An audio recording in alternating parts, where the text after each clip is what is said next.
Hi all, I am Sundar, Managing Director Formula Spoken English. So thanks for your support, thanks for watching the last 3 videos and I got tremendous response. Some of you have called me, some of you have commented. ఈ వీడియోలో కూడా మనం ఇంకా బాగా ఎలా చేయొచ్చు and next step ఏంటి, conversations ఎలా చేయొచ్చు, అలాగే క్వశ్చన్స్ ఆన్సర్స్ ఎలా చేయొచ్చు, నిత్య జీవితంలో ఇంకెక్కడ మనం మిస్ అవుతుందో చూద్దాం. ముందు వీడియోస్ పూర్తిగా చూసి చెప్పినట్టు వర్క్ చేసి ఉన్న వాళ్ళకి ఖచ్చితంగా ఉపయోగపడి ఉంటుంది. ఈ వీడియో కూడా అలానే ఉంటుంది. ఇక్కడ ఒకసారి బోర్డు వైపు చూద్దాం. ఐ ప్లేయింగ్ గేమ్ అని ఉంది. ఒకసారి చూడండి, ఐ ప్లేయింగ్ గేమ్, దీని అర్థం ఏంటో చెప్పగలరా?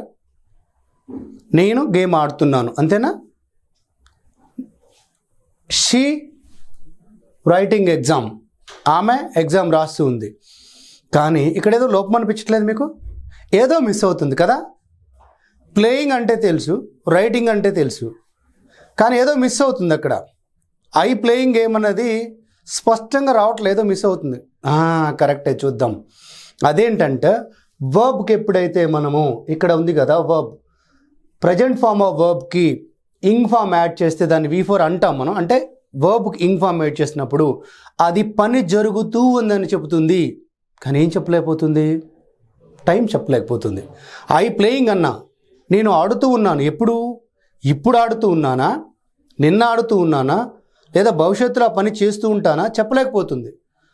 ఒక పనిని తెలియచేయడానికి జరుగుతూ ఉంది అని చెప్పడం కోసం మనము కంటిన్యూస్గా జరుగుతుందని చెప్పడం కోసము వర్బ్ ఇంగ్ ఫామ్ తీసుకుంటాము, కానీ అది టైం చెప్పలేకపోతుంది. ఎప్పుడైతే వర్బ్ ఇంగ్ ఫామ్ పెడుతున్నానో అది టైం చెప్పలేకపోతుంది. టైం చెప్పడం కోసం ఖచ్చితంగా మనం బీ ఫామ్ వాడతాము. ఇక్కడ అందుకే ఫామ్లో ఇచ్చాను. ఇక్కడ సబ్జెక్ట్ తీసుకుంటున్నాను, బీ ఫామ్ తీసుకుంటున్నాను, అలాగే V4 అంటే వర్బ్ కింగ్ ఫామ్ పెడుతున్నాను. వర్బ్ కింగ్ ఫామ్ పెట్టినప్పుడు పని జరుగుతూ ఉందని చెబుతుంది, టైం చెప్పలేకపోతుంది. టైం చెప్పడానికి ఖచ్చితంగా బీ ఫామ్ కావాలను. సో బీ ఫామ్స్ అంటే ఏమన్నా ఇక్కడ ఇచ్చాను మనకి. ప్రజెంట్లో ఈజామార్ ఉంది, పాస్ట్లో వాజ్ వర్ ఉంది, ఫ్యూచర్లో విల్ బీ షెల్ బీ ఉంది. మళ్ళొకసారి కంటిన్యూస్ టెన్సెస్ అంటే జరుగుతూ ఉంది అని చెప్పడానికి చెప్తాము. జరుగుతూ ఉందని చెప్పడానికి వర్బ్ ఇంగ్ ఫామ్ తీసుకుంటాము. వర్బ్ ఇంగ్ ఫామ్ తీసుకున్నప్పుడు అది జరుగుతుంది అని చెప్తుంది, కానీ టైం చెప్పలేకపోతుంది. టైం చెప్పడం కోసం బీ ఫామ్ తీసుకుంటాము. బీ ఫామ్ ప్రజెంట్లో అంటే ఈజామార్ ఉంది. ఐ ఆమ్ ప్లేయింగ్ అంటే అది present continuous. I was playing అంటే పాస్ట్ బీ ఫామ్ ఉండటం వల్ల అది పాస్ట్ కంటిన్యూస్ అవుతుంది. ఐ విల్ బీ ప్లేయింగ్ అంటే ఫ్యూచర్ బీ ఫామ్ ఉండటం వల్ల ఫ్యూచర్ కంటిన్యూస్ అవుతుంది. సో కంటిన్యూస్ టెన్స్లో ఖచ్చితంగా 2 ఉండాలి మనకి. ఒకటి వర్బ్ ఇంగ్ ఫామ్ ఉండాలి, అది పని జరుగుతూ అని చెప్తుంది. అలాగే బీ ఫామ్ ఉండాలి. బీ ఫామ్ ప్రజెంట్లో ఉంటే ప్రజెంట్ కంటిన్యూస్ అవుతుంది, పాస్ట్లో ఉంటే పాస్ట్ కంటిన్యూస్ అవుతుంది, ఫ్యూచర్లో ఉంటే ఫ్యూచర్ కంటిన్యూస్ అవుతుంది. మరి అసలు ఈ ప్రజెంట్ కంటిన్యూస్ ఏంటి ఇప్పుడు చూద్దాం. సో ఇలా మనం కంటిన్యూస్ టెన్సెస్లో క్లియర్గా గుర్తుపెట్టుకోవాల్సిన అంశం ఏముందంటే వర్బ్కి ఇంగ్ ఫామ్ పెడతాము. So we need to take ing form with verb, but it cannot or it does not denote the time. To denote the time we take the help of be form. So be ఫామ్ని time చెప్పడం కోసం తీసుకున్నాము. వర్బ్కి ing form అనేది పని జరుగుతుందని చెప్పడానికి. So ఇప్పుడు present continuous అంటే ఏంటి? దాని పేరులోనే ఉంది. ప్రజెంట్ కంటిన్యూస్ అంటే ఏంటి? ఇప్పుడు జరుగుతూ ఉంది. సో దీనికి ఫార్ములా ఏమొస్తుంది మనకి? సబ్జెక్ట్ తర్వాత ప్రజెంట్ బీ ఫామ్స్ తీసుకుంటున్నాం, ఈజామార్ తీసుకుంటున్నాం. అదే ప్లేస్లో వాజ్ వర్ తీసుకుంటే ఏమవుతుంది? పాస్ట్ కంటిన్యూస్ అవుతుంది. సో ఇక్కడ మనం ప్రజెంట్ కంటిన్యూస్ చూద్దాము. ఎందుకంటే మనం simple present, simple past, simple future తర్వాత అంత చాలా ఇంపార్టెంట్ టెన్స్, అంత బాగా ఉపయోగపడే టెన్స్ మనకి present continuous. So present continuous ఏంటంటే ఇప్పుడు జరుగుతూ ఉంది, కానీ దీనికి మరో 2 ఉపయోగాలు కూడా ఉన్నాయి. ఒకటి రైట్ నౌ గోయింగ్ అని, ఇప్పుడు ఈ క్షణంలో జరుగుతుంది చెప్తుంది. I am explaining and you are watching. So I'm teaching, you are watching. అది ఇప్పుడు ఈ క్షణంలో జరుగుతుంది, right now going on actions. రెండోది ఏంటిది? Some regular actions. అంటే ఏంటి? అన్ని రెగ్యులర్ యాక్టివిటీస్ మనం సింపుల్ పాయింట్లో చెప్పుకుంటామని చెప్పాను. రెగ్యులర్ యాక్టివిటీస్ అన్నీ కూడా సింపుల్ పాయింట్లో వస్తాయని చెప్పాను. బట్ కొన్నిటిని, ఎస్పెషల్లీ మీ ఫ్రెండ్ని మీరు రోడ్ మీద కలిసారండి, మామ వాట్ ఆర్ యూ డూయింగ్ అంటే I'm roaming on the road అని చెప్పారు. మీ ఉద్దేశం ఆ క్షణంలో ఏం చేస్తాడని కాదు, రెగ్యులర్గా నువ్వు ఏం చేస్తుంటావు అని. So I'm working or I'm preparing for job, I'm waiting for result అది చెప్తాడు. అలాగే మీ ఫ్రెండ్ని ఎక్కడో ఏ సినిమా థియేటర్లో కలిసారు మీరు, వేర్ ఆర్ యూ స్టేయింగ్ అంటే ఐఎమ్ స్టేయింగ్ ఇన్ థియేటర్ అని చెప్పడం. మీ ఉద్దేశం ఈ క్షణంలో ఏం చేస్తున్నావు, రెగ్యులర్గా ఎక్కడ స్టే చేస్తావు నువ్వు అని చెప్పడానికి. సో అప్పుడు ఆయన థియేటర్లో మీకు కనపడ్డప్పటికి ఏం చెప్తున్నారు మీరు? And he says I'm staying at so and so place. So do అనేది స్టే అనేది రెండింటిని కూడా ప్రజెంట్ కంటిన్యూస్లో అడగవచ్చు, సింపుల్ ప్రజెంట్లో కూడా అడగవచ్చు. వాట్ డూ యూ డూ అంటే మీరు రెగ్యులర్గా ఏం చేస్తారు. What are you doing? Yeah I'm working as a trainer. అలాగే where do you stay? I stay at Banjara Hills. Where are you staying?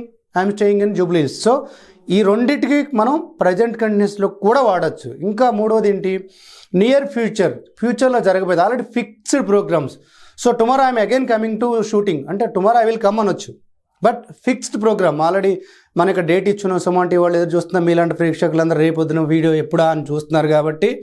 So నేను ఆల్రెడీ ఫిక్స్ అయి ఉన్నాను కాబట్టి I'm coming tomorrow, actually I will come tomorrow అనొచ్చు. But I'm coming tomorrow, there is no grammatically wrong చెప్పొచ్చు. మనం పేపర్లో చూస్తాం కదండి, Modi is coming to AP or Telangana అంటే ఏంటి? ఆల్రెడీ పిఎంఓ నుంచి రిలీజ్ చేశారు, ప్రెస్ రిలీజ్ చేశారు, రేపటి ఆయన వస్తున్నాడు అని చెప్పడానికి.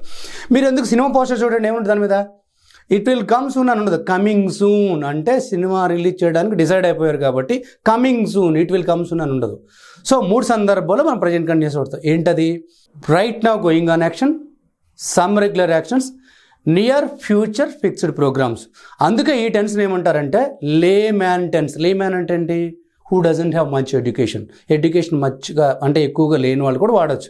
అంటే ఏ టెన్స్ రాదనుకోండి, అన్నీ కలిపి ప్రశాంతంగా ఈ టెన్స్ వాడేయచ్చు. కొంతమంది యూఆర్ కమింగ్ నా ఎస్టర్డే, యూఆర్ కమింగ్ టుమారోనా అంటే క్వశ్చన్ లేదు, ఆన్సర్ లేదు, ప్రజెంట్ లేదు, పాస్ట్ లేదు, కేవలం వెనకాల టైం పెట్టడం ద్వారా అంటే ఎదుటివాడికి అర్థమైపోతుంది కదా. అంటే గ్రామటికల్గా ఏమి ఉన్నా లేకపోయినా ఈ ఒక్క టెన్స్ తోటి మేనేజ్ చేయొచ్చు అని అన్నారు. కానీ ఏ టెన్స్ ఎవరికి అవసరం అని చెప్పది? లేమన్ అంటే ఎవరికి? చదువుకోని వాళ్ళకి. కానీ మనం చదువుకున్నాం కాబట్టి అన్ని టెన్సెస్ నేర్చుకొని స్పష్టంగా చాలా క్లియర్గా నేర్చుకుందాం. So present continuous 3 right now going on actions, some regular actions, near future. ఇప్పుడు ఏం చేస్తారు? ఈ 3 మీరు రాసుకొని మీరు ఓన్గా ఒక 4-5 ఎగ్జాంపుల్స్ రాయండి. సాధ్యమైతే ఒక్కొక్క దానికి 10 ఎగ్జాంపుల్స్ రాయండి. మరి తర్వాత స్టెప్ ఏంటి చూద్దాం. సో ఇప్పుడు ప్రజెంట్ కంటిన్యూస్ ఎక్కడ వాడతామో తెలిసింది, స్టేట్మెంట్ చెప్పగలిగాం. So I think you have prepared some sentences. I'm writing notes, I'm listening to you, I'm learning English. ఇవి తెలుగులో కూడా. సో సాధ్యమైనంత వరకు జరుగుతూ ఉంది, ఇప్పుడు జరుగుతూ ఉందని చెప్తున్నాం. సో ఇప్పుడు దాని నెగిటివ్ స్టేట్మెంట్ ఎలా చెప్తున్నాను? నేను మాట్లాడుతూ లేను, ఐఎమ్ నాట్ టాకింగ్. ఏం లేదు, మనం ఉన్న సబ్జెక్ట్కి నాట్ పెట్టుకుంటాం. ఇందాక ఏదైతే స్ట్రక్చర్ తీసుకున్నానో దానికి నాట్ యాడ్ చేస్తున్నా. ఐఎమ్ రైటింగ్, నెగిటివ్ స్టేట్మెంట్ ఏమొస్తుంది? ఐఎమ్ నాట్ రైటింగ్ అంటే నేను రాస్తూ లేను. ఐఎమ్ టాకింగ్, నేను మాట్లాడుతున్నా. ఐఎమ్ నాట్ టాకింగ్, నేను మాట్లాడుతూ లేను. Now again you please go with the same examples, write down 10 more examples with positive and negative, or else without writing also try to practice. So రాయకుండా కూడా 20 sentences statements negative statement చెప్పండి. ఇప్పుడు మీ confidence okay, present continuous అంటే తెలిసింది, చేస్తూ ఉన్నానని చెప్తున్నాను, చేయిస్తూ లేను అని చెప్పడానికి తెలిసింది. మరి క్వశ్చన్ ఎలా అడుగుతాము? మనం ముందు వీడియోలో చెప్పుకున్నట్లుగానే క్వశ్చన్స్ దగ్గరకు వచ్చేసరికి అందరం చేసేది ఏంటంటే స్టేట్మెంట్నే క్వశ్చన్గా, అంటే వాడు ఊపుని బట్టి క్వశ్చన్, యూ కేమ్ నా, యూఆర్ కమింగ్ నా, అది కాదు. Are you coming, be form ఖచ్చితంగా ముందుకు రావాలి. ఇక్కడ చూడండి, ఈజ్, ఆర్, ఈజ్ అంటే ముందే వస్తుంది మనకి. Is she cooking, she is cooking నా అనొద్దు, చెప్పాను. నా వాడకూడదు. ఒకటి, సబ్జెక్ట్తో స్టార్ట్ చేస్తే ఎప్పటికీ క్వశ్చన్ కాదు. ఖచ్చితంగా బీ ఫామ్తో ఇక్కడ మనం స్టార్ట్ చేసుకున్నాం. Is she waiting for you, ఆమె నీకోసం ఎదురు చూస్తూ ఉందా. ఈజ్ షీ కుకింగ్, ఆమె వంట చేస్తూ ఉందా. ఆర్ యూ వర్కింగ్, నువ్వు పని చేస్తూ ఉన్నావా. ఆర్ దే ప్లేయింగ్, వాళ్ళు ఆడుతూ ఉన్నారా. ఈజ్ షీ రీడింగ్, ఆమె చదువుతూ ఉందా. అంటే ఇప్పుడు జరుగుతూ ఉందా అని క్వశ్చన్ చేస్తున్నాం. ఈ ఫార్మాట్లో ఒక 10-15 క్వశ్చన్స్ ప్రాక్టీస్ చేసిన తర్వాత మనం ఏమనుకుంటున్నాం, కాన్వర్సేషన్స్ కదా. మనం ఇంగ్లీష్ నేర్చుకోవడం ఏంటి, తెలుగు బ్యాక్గ్రౌండ్ నుంచి వచ్చినప్పటికీ ఇంగ్లీష్లో ఎలా మాట్లాడుతున్నాము, భయపడుతున్నాము, అది పోయి తెలుగులో మాట్లాడుతున్నంత స్పీడ్గా ఇంగ్లీష్ మాట్లాడాలంటే కాన్వర్సేషన్స్ రావాలి. సో ఇప్పుడు ఏం చేస్తున్నాం, మళ్ళీ again, when is she cooking, ఆమె ఎప్పుడు వండుతుంది. She is cooking now.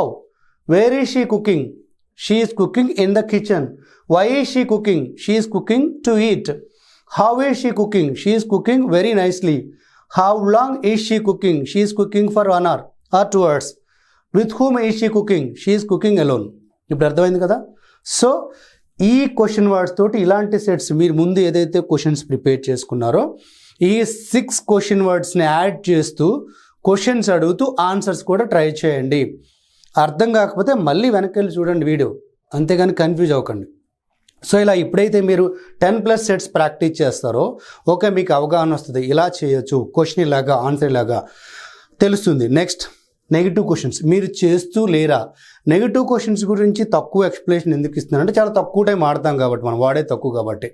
So are you not working in Tata, మీరు టాటాలో పనిచేయట్లేదా? Are you not waiting for me, is she not working well, ఆమె సరిగా పనిచేయడం లేదా?